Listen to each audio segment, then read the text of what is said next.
सभी बच्चों को नमस्कार।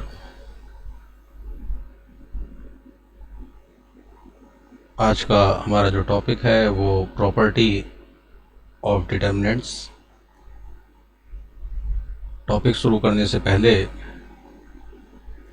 रोज़ की तरह आज फिर मुझे वही कहना है कि आप इस पेंडेमिक के समय जो क्लासेस बंद चल रही हैं, आपको स्कूल आने का मौका नहीं मिल रहा है, हमें पढ़ाने का मौका नहीं मिल रहा है, आपसे मिलने का मौका नहीं मिल रहा है, ऑनलाइन क्लासेस के थ्रू प्रयास किया जा रहा है कि एक रिकॉर्डिंग करके हम आपको वीडियोस बना के दें ताकि आप उसको समझें, कुछ कमियां हो तो आप उसे बताएं। मैंने कहा है कि मेरे व्हाट्सएप नंबर पे आप अपने क्वेश्चंस भेजिए, जो सुधार होना है उससे रिलेटेड मैं वीडियोस बना के भेजूँगा। आप वीडियोस देख रहे हैं नहीं देख रहे हैं ये तभी मालूम पड़ेगा कि जब आप वीडियोस के कमेंट में अपना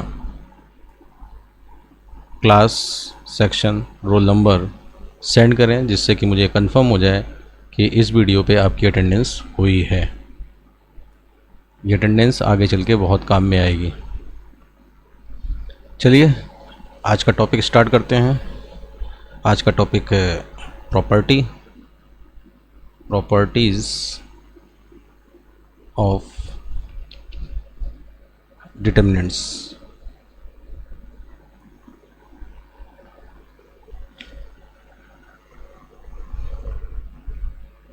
प्रॉपर्टीज़ ऑफ डिटर्मिनेंट्स, जैसा कि पहले हम लोग डिस्कस कर चुके हैं कि कोई भी स्क्वायर मैट्रिक्स है, उसी स्क्वायर मैट्रिक्स से एसोसिएटेड एक रियल नंबर होगा जिसे कि determinant of the square matrix कहा जाएगा। और इस स्क्वायर मैट्रिक्स का जो डिटर्मिनेंट होगा वो भी स्क्वायर ही होगा। सिंबलिक फॉर्म में जो एलिमेंट्स यहाँ पे होंगे वही एलिमेंट्स आप यहाँ पे राइट करेंगे। सपोज़ 3 ऑर्डर का कोई है तो 3 ऑर्डर का स्क्वायर मैट्रिक्स का डिटर्मिनेंट का सिंबल इस तरीके से रहेगा। यहाँ पे स्क्वायर ब्रैकेट्स था, यहाँ पे स्ट्रेट लाइंस होंगे।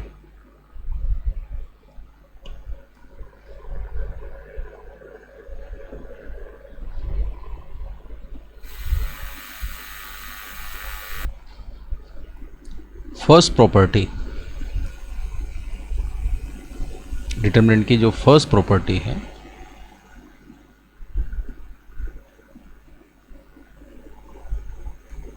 वो डिटर्मिनेंट की एक्सपेंशन की डेफिनेशन से जुड़ा हुआ है। कि आपने ये देखा था कि अगर 3/3 ऑर्डर का कोई डिटर्मिनेंट है तो टोटल इसे कितने मेथड से आप एक्सपेंड कर सकते हैं। यस, 6 मेथड से आप इसे एक्सपेंड कर सकते हैं। You can expand either first row और सेकेंड रो और थर्ड रो, या फिर फर्स्ट कॉलम, या फिर सेकेंड कॉलम, या फिर थर्ड कॉलम।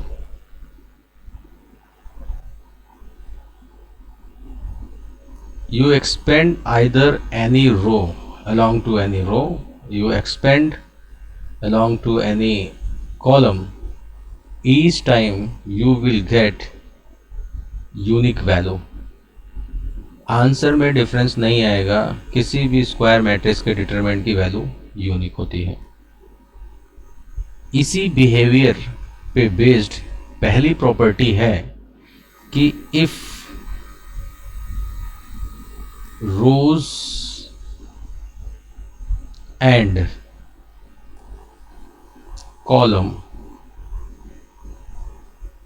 are interchange, अगर रोज और कॉलम को इंटरचेंज कर दिया जाए देन वैल्यू ऑफ डिटर्मिनेंट क्या होगा। डिटर्मिनेंट में जो रोज था, ये जो रोज था आपने स्टार्टिंग में फर्स्ट रो के अबाउट एक्सपेंड किया, आपने रोज और कॉलम को जब इंटरचेंज करेंगे तो ये क्या होगा, जो रोज है first row will be here first column, this will be here first column,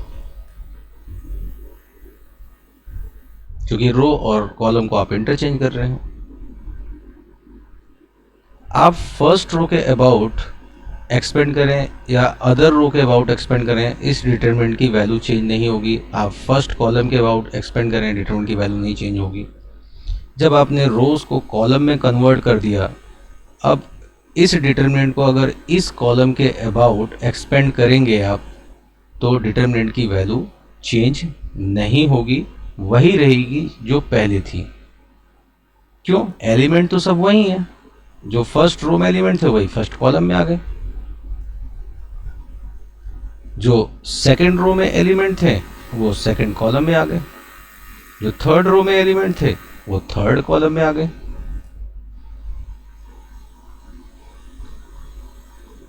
तो value of determinant remain same,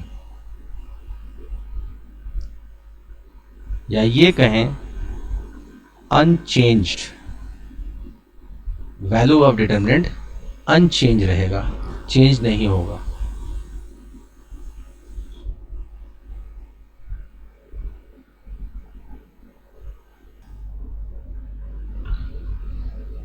If rows and column are interchanged, then value of determinant will be unchanged. Now, example.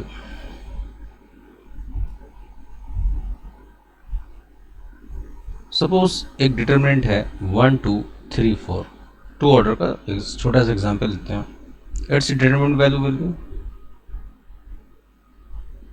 1 into 4 minus 2 into 3. This will be 4 minus 6 minus 2. If rows and column are interchanged, then determinant will be 1 2 3 4.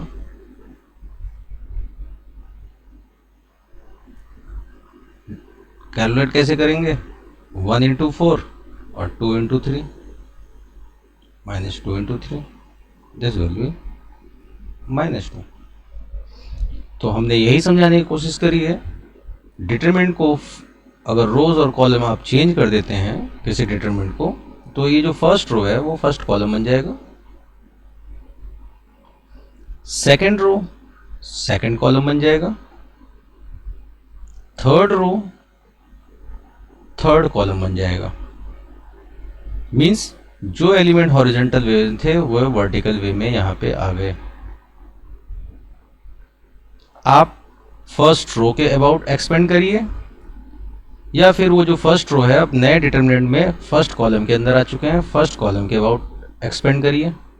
दोनों ही case में determinant की value equal आएगी, जो value इसकी आई थी वही value इसकी आएगी।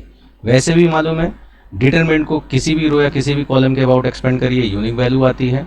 ऐसे ही जो वैल्यू C1 के अबाउट एक्सपेंड करके आई है वही वैल्यू C2 के अबाउट भी एक्सपेंड करके आएगी, वही वैल्यू C3 के अबाउट भी एक्सपेंड करके आएगी। तो कहने का मतलब ये कि रो एंड कॉलम को इंटरचेंज करने पे डिटरमिनेंट की वैल्यू चेंज नहीं होती। इसी पे एक नोट है कि जो सिमेट्रिक मैट्रिक होते हैं, सिमेट्रिक मैट्रिक्स, तो उनमें क्या होता है, जो मैट्रिक्स होता है वही उसके ट्रांसपोज की वैल्यू होती है। दोनों में फ़र्क क्या होता है? दोनों में फ़र्क बस ये होता है कि इसके जो रोज़ हैं वो इसमें कॉलम होंगे। रोज़ एंड कॉलम को इंटरचेंज करने के बाद मैट्रिक्स में कोई परिवर्तन दिखाई ही नहीं पड़ता। यही कारण है कि determinant value of matrix and determinant value of transpose, अगर मैट्रिक सिमेट्रिक है तो वैल्यू चेंज नहीं होगी। इसके साथ साथ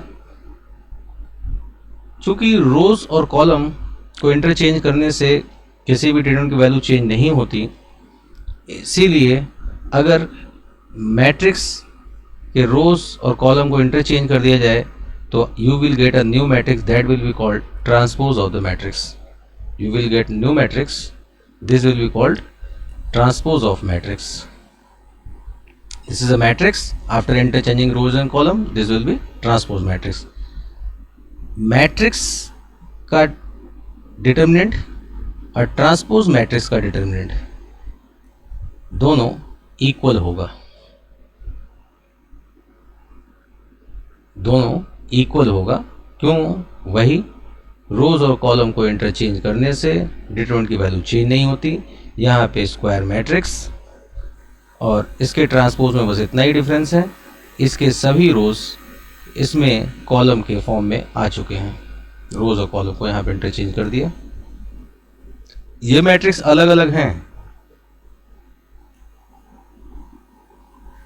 ये दोनों मैट्रिक्स और ट्रांसपोज इक्वल नहीं है, बट इनका डिटरमिनेंट वैल्यू इक्वल होगा क्योंकि रोज और कॉलम को आप इंटरचेंज किया है।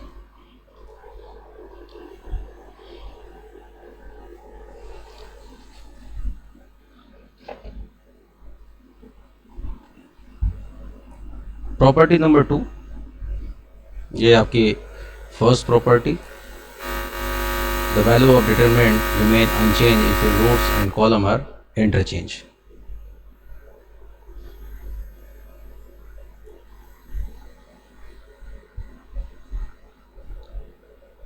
उस पर बेस्ड ये एग्जाम्पल है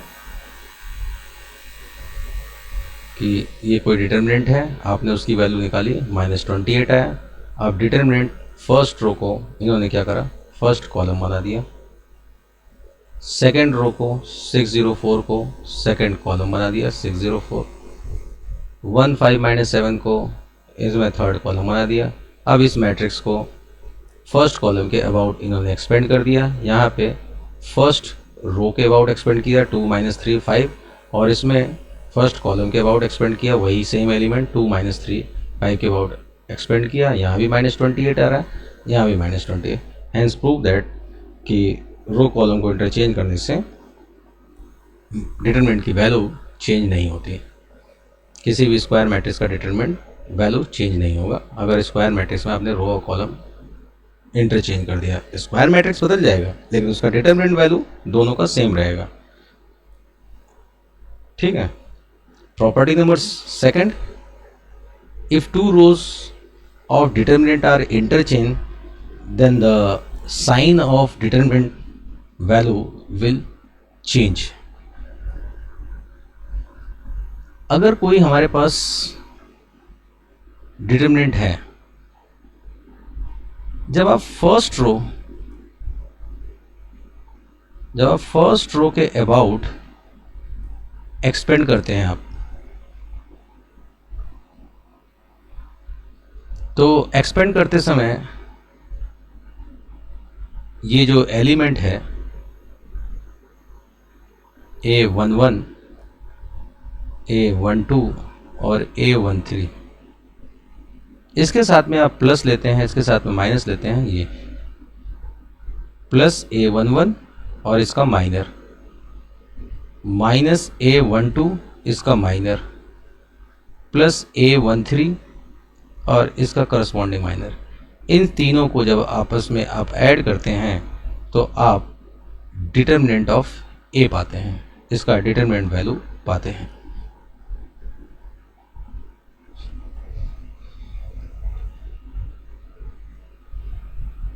अगर इसके 2 रोज को इंटरचेंज कर दिया जाए, अगर ऐसी सेकेंड रो के अबाउट अगर एक्सपेक्ट करते हैं आप,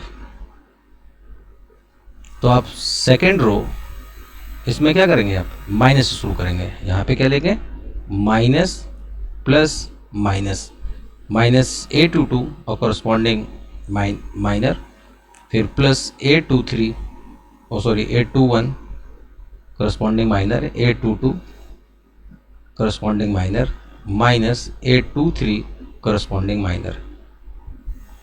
जब सेकंड रो के अबाउट आप एक्सपेंड करते हैं तो इस तरीके से एक्सपेंड करते हैं। यहाँ पे ये कहा जा रहा है कि अगर इन दोनों रोज को चेंज किया जाए, इफ R1 R2 इंटरचेंज कर दिया जाए, तो ये जो सेकेंड रो के एलिमेंट्स हैं A21, A22, A23 वो यहाँ आ जाएगा। और जब आप इस रो के अबाउट इसको एक्सपेंड करेंगे आप, तो A21 का जो माइनर है दैट विल बी सेम वही M21, माइनर तो एलिमेंट का माइनर बदला नहीं। ऐसे ही A22 का माइनर M22, A23 का माइनर M23। इस एलिमेंट के साथ चूंकि फर्स्ट रो के एलिमेंट्स बन गए हैं, ये अब रो को इंटरचेंज किया तो इसके साथ प्लस आएगा, इसके साथ माइनस आएगा, इसके साथ प्लस आएगा। This will B determinant value of this. अगर ये B है, दिस, इस वैल्यू और इस वैल्यू में अंतर क्या है? A21 M21 minus A22 M22 plus A23 M23, और यहाँ पे minus A21 M21 plus A22 M22 minus A23 M23, केवल माइनस का अंतर है।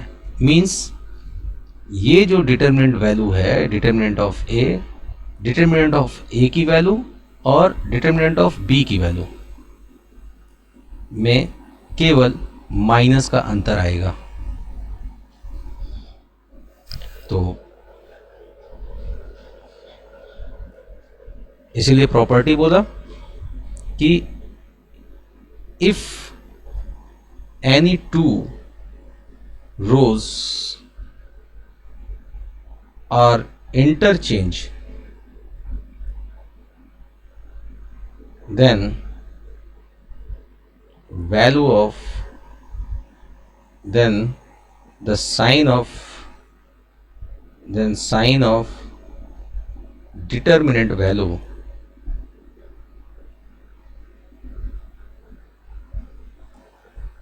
will be opposite. Then sign of determinant value will be opposite.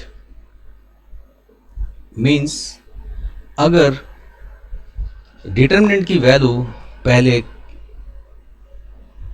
5 थी तो उसी डिटरमिनेंट के एनी टू रोज को आप इंटरचेंज कर दीजिए, अब उस डिटरमिनेंट की वैल्यू हो जाएगी -5। अगर डिटरमिनेंट की वैल्यू सपोज -6 आया है, अगर डिटरमिनेंट में एनी टू रोज को आप इंटरचेंज कर दिए तो उसके बाद जो डिटरमिनेंट की वैल्यू आएगी दैट विल बी 6, क्योंकि पहले -6 था। अब डिटरमिनेंट वैल्यू का साइन अपोजिट हो जाएगा। आप एग्जाम्पल देख सकते हैं, वही सिंपल 2 रोज का लेंगे, 2 ऑर्डर का, वैसे 3 ऑर्डर का, 1 2 3 4।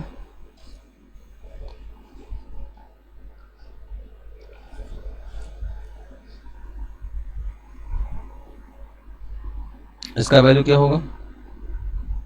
1 × 4 minus 2 × 3, this will B -2।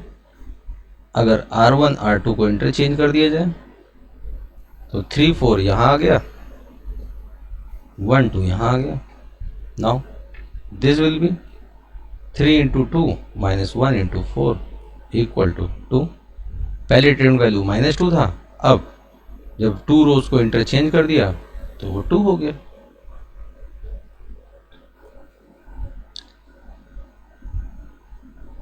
Note,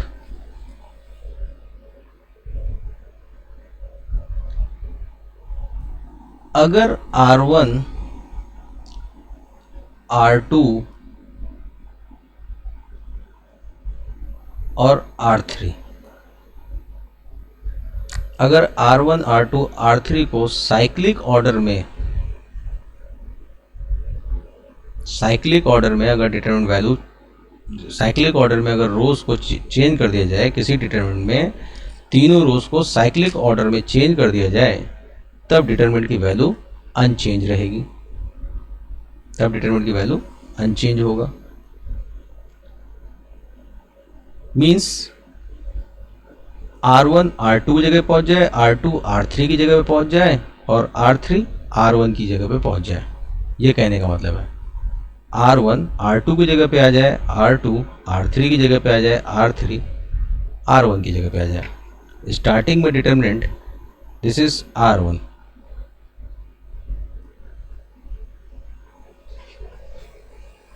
फिर उसके बाद R2 सेकेंड रो, फिर उसके बाद R3 थर्ड रो। इसमें प्लस माइनस प्लस, इसमें माइनस प्लस माइनस, इसमें प्लस माइनस प्लस, एलिमेंट्स और उसके माइनर के प्रोडक्ट के साथ में ये साइन आते रहेंगे। जब साइक्लिक ऑर्डर में चेंज ये कह रहा है कि R1 जगह पे R2 आ जाए, R1 की जगह पे R2 आ जाए,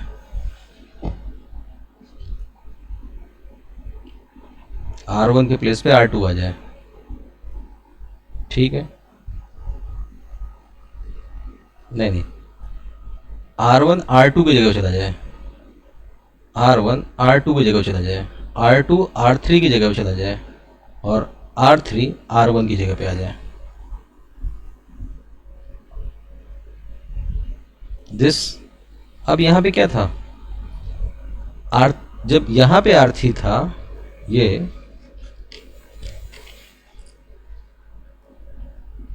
जब यहाँ पे R3 था तो हम इसके तीनों एलिमेंट साथ में प्लस माइनस प्लस ले रहे थे, और जब यहाँ पे R3 है तो हम अब भी हम प्लस माइनस प्लस ले रहे हैं।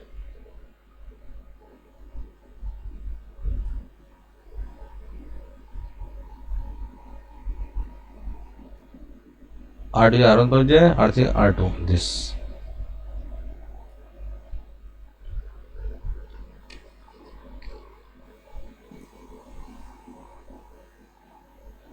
तो हम ये देख रहे हैं कि ये ऐसा क्यों हो रहा है कि अगर साइक्लिक ऑर्डर में चेंज कर दिया जाए तो क्यों होगा। This is R1, this is R2, this is R3। Cyclic order में चेंज करने के बाद R1 R2 जगह पहुंच जाएगा, R2 R3 की जगह पहुंच जाएगा और R3 टॉप पे पहुंच जाएगा। ये कैसे पॉसिबल है?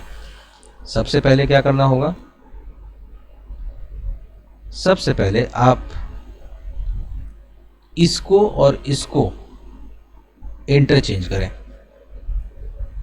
जब इसको इंटरचेंज करेंगे तो this will be equal to, minus का साइन बाहर आ जाएगा क्योंकि आप टू रोज को चेंज कर रहे हैं, इंटरचेंज कर रहे हैं। मिडिल रोज ऐसे ही रहेगा, this will be R2 as it is रहेगा। आपने R1 और R3 को इंटरचेंज किया तो R3 बिकम हेयर और R1 बिकम हेयर। उसके बाद आप यहाँ पे क्या कर रहे हैं, इसको और इसको इंटरचेंज कर रहे हैं, आप फिर से टू रोज को इंटरचेंज कर रहे हैं, एक माइनस का साइन और आ जाएगा। तो टॉप पे हो गया R3 एज इट इज। अब की बार आपने लास्ट के टू रोज को इंटरचेंज किया,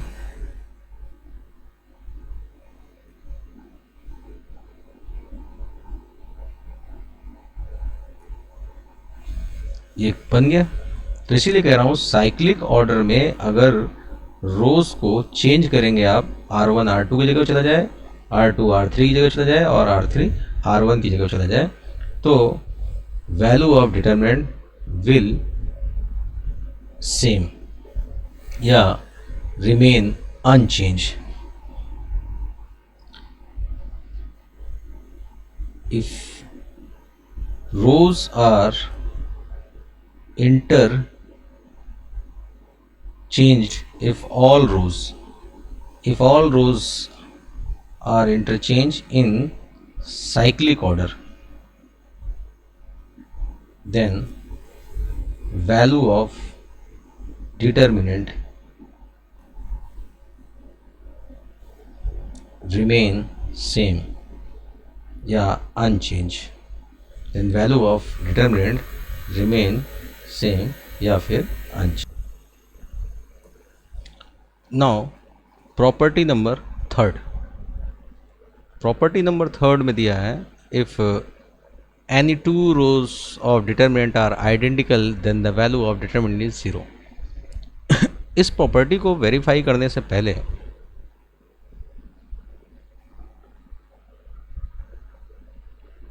मैं ये बोलना चाहूँगा कि मैं आपसे कहूँ कि दो लीनियर इक्वेशन आपको लिख रहा हूँ, x plus Y equal to 4 and x plus Y equal to 4। इन दोनों इक्वेशंस को सॉल्व करके आंसर बताइए। तो आप कहेंगे अरे sir this is a1 upon a2 equal to b1 upon b2, ये आ रहा है, या यहाँ पे x plus Y equal to 4, x plus Y equal to यहाँ पर लिख दिया हमने 6। ये दो इक्वेशन दे दी। तो आप ये कहेंगे a1 upon a2 equal to b1 upon b2 means cross multiply कर दें a1 b2 minus a2 b1 this, या ये कहें a1 b2 minus a2 b1 equal to 0, या ये कहें a1 b1 a2 b2 equal to 0। भाई आपको यही सिखाया गया, ये स्टार्टिंग में यही कहा कि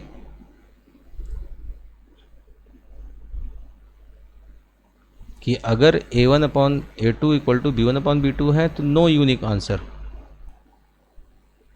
यूनिक सोल्यूशन नहीं होगा। ऊपर से not equal to c1 upon c2 हो तो आंसर आएगा ही नहीं। यहाँ पे आपका क्या देख रहे हैं, a1 b1 a2 b2 1 1 1 1, इसका डिटरमिनेंट वैल्यू कितना आ रहा है, 0। तो प्रॉपर्टी यह हुआ कि अगर एनी टू रोज, अगर कोई भी दो रोज आइडेंटिकल हैं, सेम टू सेम हैं, तब उस डिटरमिनेंट की वैल्यू 0 होगी या उस डिटरमिनेंट की वैल्यू 0 होगी। If any two rows are identical, मतलब same to same, then determinant value will be 0। बिल्कुल वैसे ही जैसे मैं कहूँ आपसे कि x plus y plus z equal to 5, x plus y plus z equal to 6, 2x plus 3y plus 4z equal to 21। मैं कहूँ 3 वेरिएबल वाली ये इक्वेशन है, इसको आप सॉल्व करिए। तो जैसा कि आपको मालूम है अलजेब्रिक रूल है कि 3 वेरिएबल वाली इक्वेशंस को सॉल्व करने के लिए आपको 3 इक्वेशंस की ज़रूरत होगी। अगर 3 अननोन वेरिएबल वाली इक्वेशन को सॉल्व करना है तो ये तभी पॉसिबल है जब 3 इक्वेशंस आपको गिवन हो। यहाँ पे 3 इक्वेशन आपको गिवन है, लेकिन रियल में 3 इक्वेशन नहीं है, बिकॉज ये दोनों तो सेम है।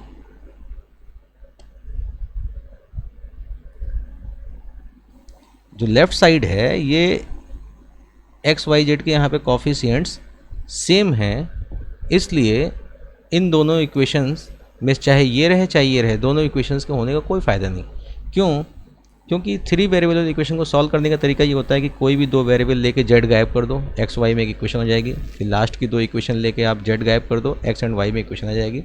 फिर एक्स एंड वाई की जो 2 इक्वेशंस हैं उनको आपस में सिंप्लीफाई करके एक्स या वाई की वैल्यू निकाल लीजिए। लेकिन यहाँ जब मैं इन दोनों इक्वेशन को लेके जेड गायब करूँगा तो तीनों वेरिएबल गायब हो जाएंगे।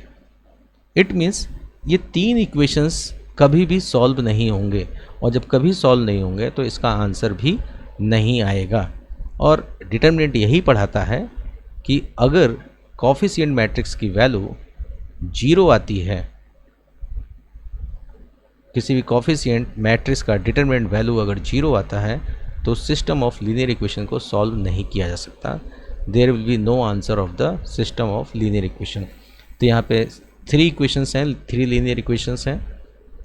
इनके कॉफिशिएंट का जो डिटर्मिनेंट बनेगा, इसका कॉफिशिएंट होगा 1 1 1, इसका कॉफिशिएंट होगा 1 1 1 और इसका कॉफिशिएंट होगा 2 3 4। चूँकि इसका आंसर नहीं आएगा, नो आंसर, इसका आंसर नहीं आएगा। और आंसर एक ही कंडीशन में नहीं आता, जब कॉफिशिएंट डिटर्मिनेंट, जब कॉफिशिएंट मैट्रिक्स का डिटर्मिनेंट वैल्यू 0 होगा। फिर से वही रीज़न निकल के आया, any two rows are identical, दो रोज आइडेंटिकल हैं, इसीलिए डिटरमिनेंट का वैल्यू 0 है। तो इसे हम प्रॉपर्टी के तौर पे भी याद रखते हैं। ठीक है। Property 4, property 4 is this, if each element of row of a determinant is multiplied by a constant number k, then its value gets multiplied by k। अब कोई डिटर्मिनेंट है a b c d e f g h i, इसका determinant value है this, A B सी इस determinant का value है this. अगर मैं इस डिटर्मिनेंट के सभी एलिमेंट्स को k से मल्टीप्लाई कर दूं, मैंने लिख दिया के ए, इस डिटरमिनेंट के फर्स्ट रो के सभी एलिमेंट्स को मल्टीप्लाई मैं के से कर दूं, के ए के बी के सी, और बाकी सब ऐसे ही D E F G H I, हमने ये कर दिया। तो यहाँ पे मैं देख रहा हूँ कि इस डिटरमिनेंट का वैल्यू सपोज ये है, और कैलकुलेट कैसे किया, आपने ए को इसके माइनर से मल्टीप्लाई किया, फिर माइनस लगाया, बी को इसके माइनर से मल्टीप्लाई किया, फिर प्लस लगाया, सी को इसके माइनर से मल्टीप्लाई किया। इस तरीके से आपने किया, यही तरीका है सिंप्लीफाई करने का। जब आप यहाँ पे आएंगे, M11 क्या है, दिस इज द M11, के ए को इसका माइनर क्या आएगा, के ए का दिस, सेम वही जो पहले आया था M11 माइनस, यहाँ पे बी का माइनर क्या होगा, रो कॉलम छोड़ दिया, D G F I, this is E F H I minus B, this will be D G F I plus C D G E H. के का माइनर ये ई एफ एच आई, फिर minus के B का minor M12, M12 will be D G F I, फिर plus के C का minor D E G H, यहाँ पे भी प्लस के C D G E H, मतलब दिस वाज M13। इन सभी में आप के कॉमन ले लीजिए और पाएंगे ए और minor E F H I, minus B बचा minor D G F I, plus C बचा और इसका minor D G E H.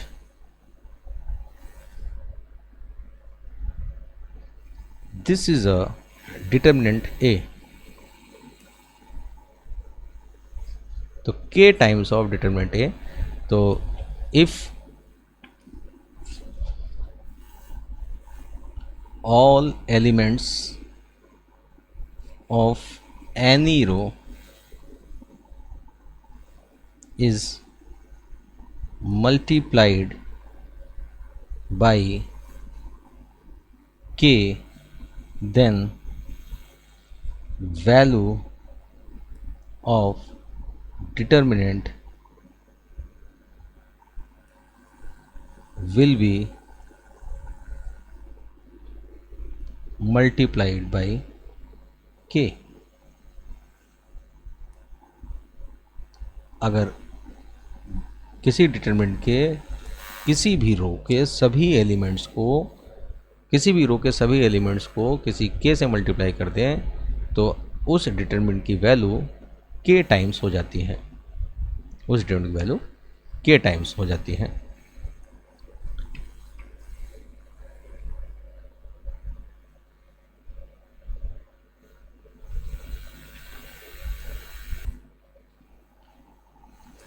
अब इस प्रॉपर्टी से रिलेटेड नोट है, ये आपके नोट्स लिखे हुए हैं। If corresponding element of any two row of determinants are proportional, then the value of determinant will be 0। इससे पहले लिखा है by this property we can take out any common factor from any row।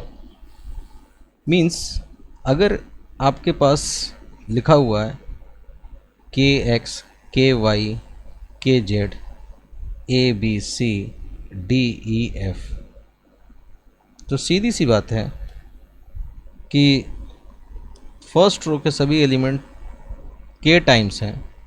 तो अगर हम के को बाहर लिखें और डिटरमिनेंट लिखें X Y Z A B C D E F, ये तो जो इस डिटरमिनेंट की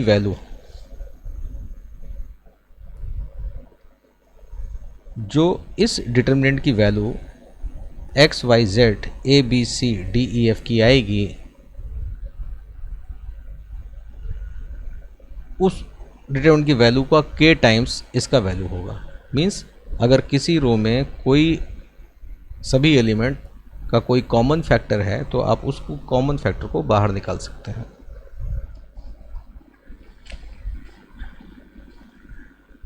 एग्जाम्पल,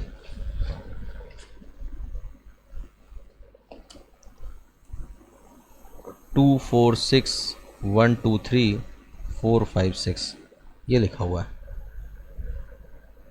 तो मैं ये देख रहा हूँ जो फर्स्ट रो है इसका एक कॉमन, सभी एलिमेंट्स का एक कॉमन फैक्टर है, दैट इज 2। तो आप 2 बाहर ले लीजिए, ये हो गया 1 2 3 1 2 3 4 5 6।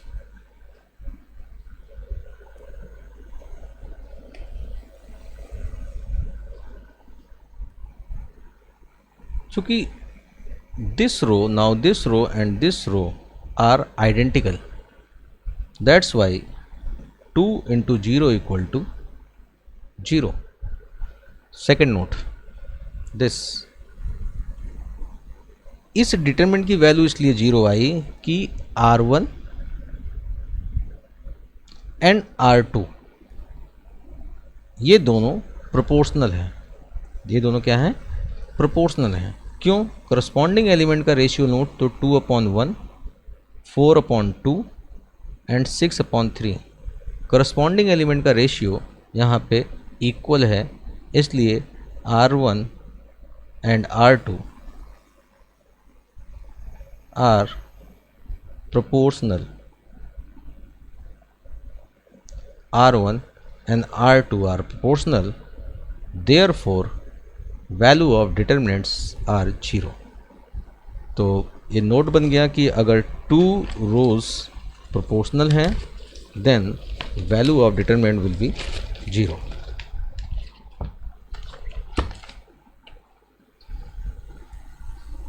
if 2 rows are proportional then value of determinant will be 0।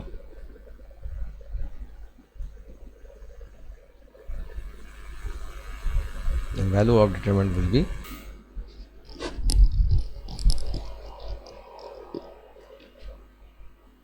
now property 5। if some or all elements of row are expressed as a sum of two terms then determinant can be expressed as a sum of two determinants. Example, if a1 plus x, a2 plus y, a3 plus z, a, b, c, d, e, f. This is a determinant. Here all elements of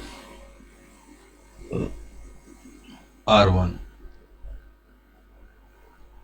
is the sum of two terms. Then this determinant can be expressed as a sum of two determinants. दोनों ही determinants में second और third row same रहेगा.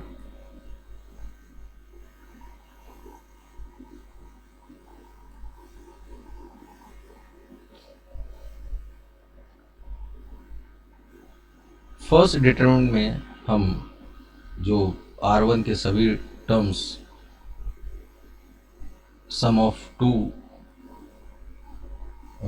Terms के रूप में लिखे हैं, तो जो फर्स्ट टर्म्स हैं a1, a2, a3 इस डिटरमिनेंट में जाएंगे, और जो सेकंड टर्म्स हैं x, y, z, तो if all terms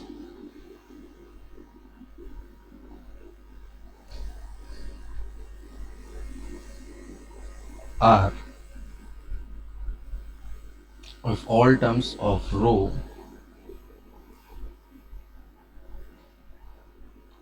are expressed as sum of two terms,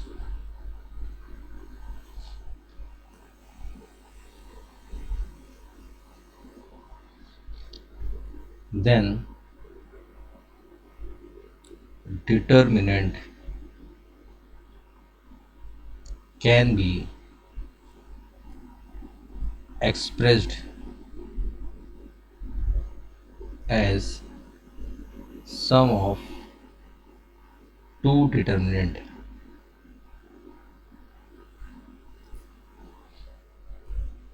Sum of two determinants.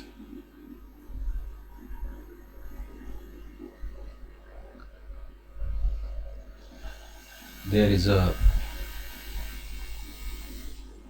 property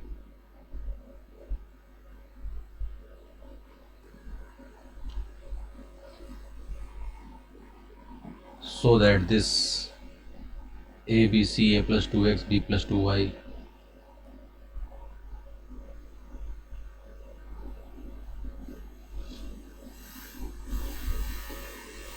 c plus 2z, x plus y plus z, तो हम क्या करेंगे यहाँ पे R2, ये जो R2 है इसके सभी टर्म्स यहाँ पे, R2 के सभी टर्म्स यहाँ पे, रो 2 के सभी टर्म्स टू टर्म्स की फॉर्म में स्प्लिट हैं. पहला टर्म a plus 2x, दूसरा टर्म b plus 2y, तीसरा टर्म c plus 2z. तो हम इस डिटर्मिनेंट को टू डिटर्मिनेंट स्प्लिट करेंगे. R1 एंड R3 दोनों ही डिटर्मिनेंट में सेम रहेगा, ये सेम रहा a b c x y z. जो R2 है फर्स्ट डिटर्मिनेंट में आया a, b एंड c, यहाँ पर a, b एंड c. दूसरे ट्रिप में जो R2 बनेगा that is 2x, 2y, 2z. इस डिटरमिनेंट में first row second row identical है, इसलिए इस डिटरमिनेंट 0 हो गई. इस डिटरमिनेंट में third row and second row proportional है, इसलिए इस डिटरमिनेंट की वैल्यू 0 हो गई.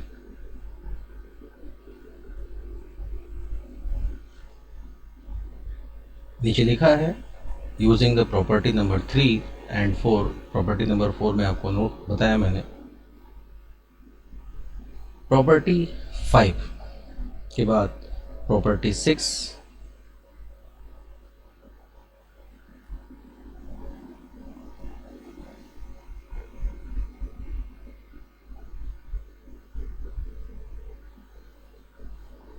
ये नोट इस पर ज़रूर ध्यान दीजिएगा, इसको पढ़िएगा, समझिएगा।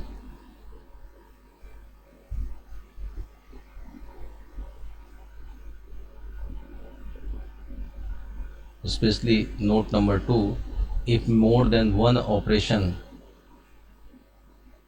like this, R1 पे ऑपरेशन यूज हो रहा है, R1 plus K times of Rj is done in one step, care should be taken so see that a row that is affected in one operation should not be used in the another operation.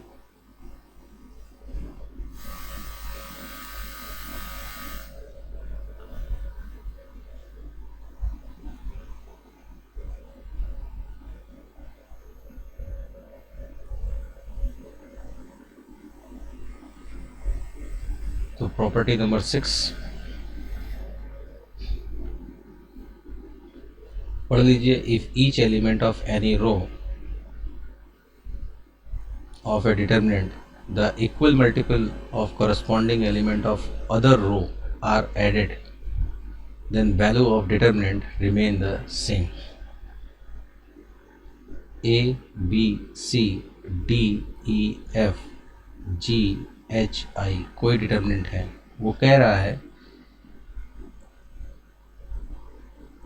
R1 किसी रो के each element में another row के corresponding element का equi multiple add कर दिया जाए तो determinant की वैल्यू चेंज नहीं होगी। मतलब अगर हम R1 में R2 का K टाइम्स R1 में ऐड कर दें, मीन्स A प्लस के डी, करस्पॉन्डिंग एलिमेंट A के साथ में D का K टाइम ऐड हो गया, B के साथ में E का K टाइम ऐड हो गया, B प्लस के ई और C प्लस के एफ।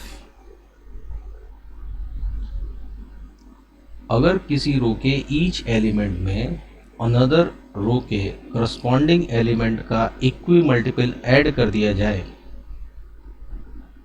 तो हमने R1 में R2 का K टाइम ऐड कर दिया, तो ऐसा करने पे डिटरमिनेंट की वैल्यू चेंज नहीं होती है। क्यों नहीं होती हैं वो देख लीजिए। आपके सामने x plus Y equal to 5 दिया हुआ है, 2x plus 3y equal to 7 दिया हुआ है। कहा जाए इस इक्वेशन को सॉल्व करिए, तो आप सॉल्व कर लेंगे, x एंड y की वैल्यू निकाल लेंगे। अगर एक बच्चे ने करा क्या,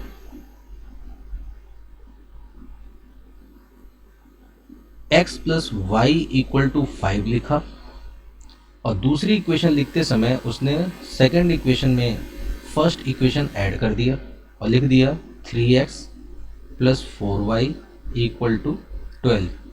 तो क्या इस पेयर ऑफ इक्वेशन का आंसर बदल जाएगा?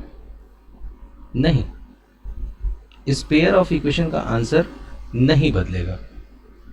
भाई आप अगर इसको सॉल्व करते हैं तो आप क्या करेंगे, यहाँ पे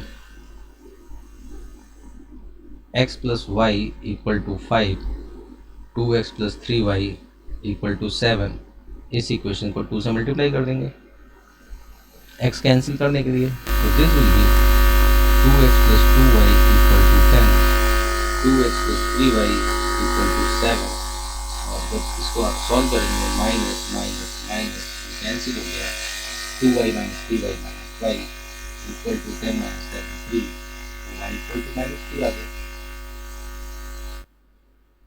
y इक्वल टू माइनस 3 आ गया तो x इज इक्वल टू क्या हो गया, 8।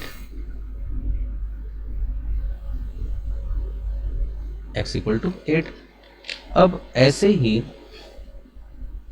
इसको सॉल्व करें तो आप इसको क्या करेंगे, आप इस वाली इक्वेशन को 3 से मल्टीप्लाई कर देंगे, तो this will be 3x plus 3y equal to 15, 3x plus 4y equal to 12, minus minus minus करेंगे तो ये कैंसिल हो गया, minus Y equal to 15 minus 12 equal to 3 and Y equal to -3, then x equal to 8।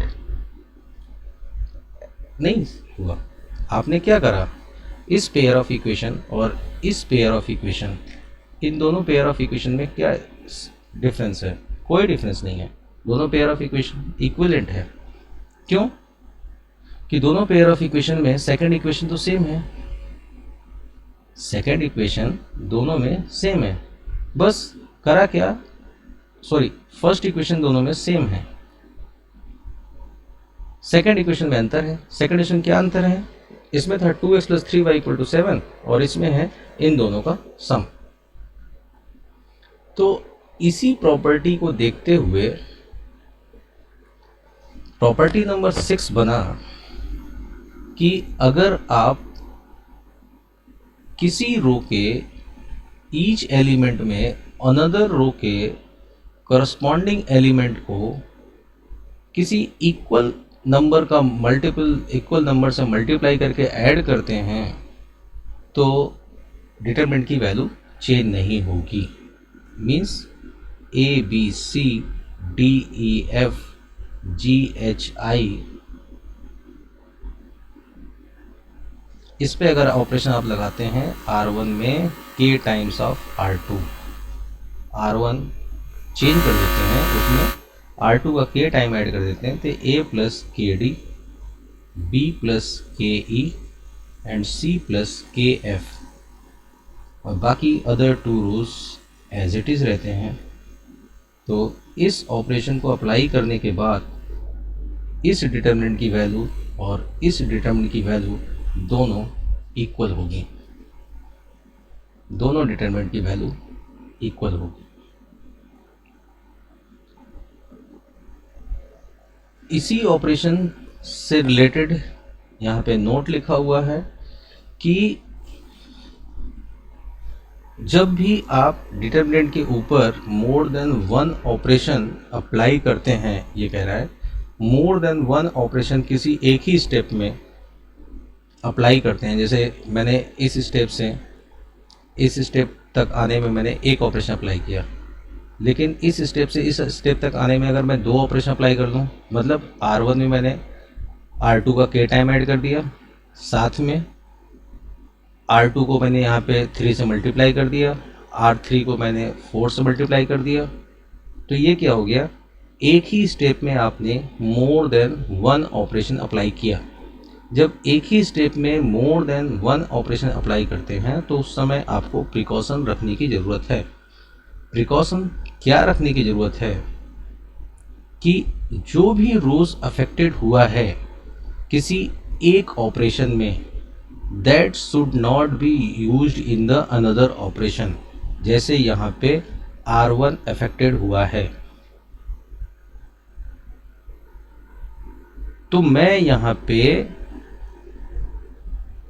Another operation apply करते समय R1 का use ना करूं।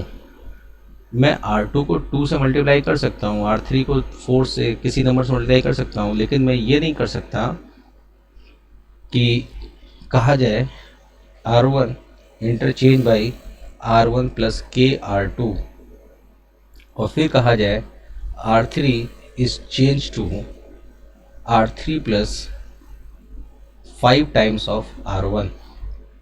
तो ये रो तो पहले से ही अफेक्टेड हो गया, ये रो तो पहले से ही अफेक्टेड हो गया, इसलिए R1 को इस ऑपरेशन में हम नहीं यूज कर सकते। अगर एक स्टेप में एक से ज़्यादा ऑपरेशन आप अप्लाई करते हैं ताकि प्रॉब्लम जल्दी से जल्दी सॉल्व हो जाए, तो उस समय आपको प्रिकॉशन रखना है। प्रिकॉशन ये रखना है कि उस स्टेप में एक से ज़्यादा ऑपरेशन के दौरान अगर किसी ऑपरेशन में कोई रो या कॉलम अफेक्टेड हुआ है तो उस रो एंड कॉलम का यूज़ अनदर ऑपरेशन में न किया जाए। उस रो और कॉलम का यूज़ अनदर ऑपरेशन में का यूज़ न लिया जाए। This is the most important.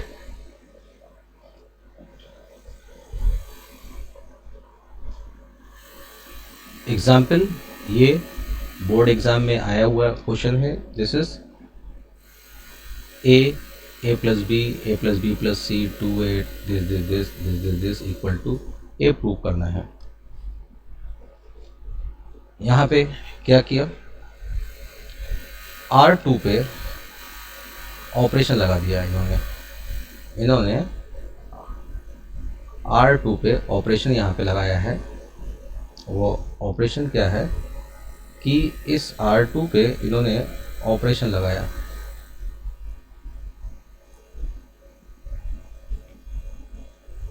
Operation क्या लगाया कि R2 में से 2 टाइम्स ऑफ R1 माइनस कर दिया। तो इस ऑपरेशन से कौन इफेक्टेड हुआ, इस ऑपरेशन से इफेक्टेड हुआ R2। इस ऑपरेशन से कौन इफेक्टेड हुआ, R2। इस ऑपरेशन से अफेक्टेड हुआ R2। R2 आपका अफेक्टेड हो गया।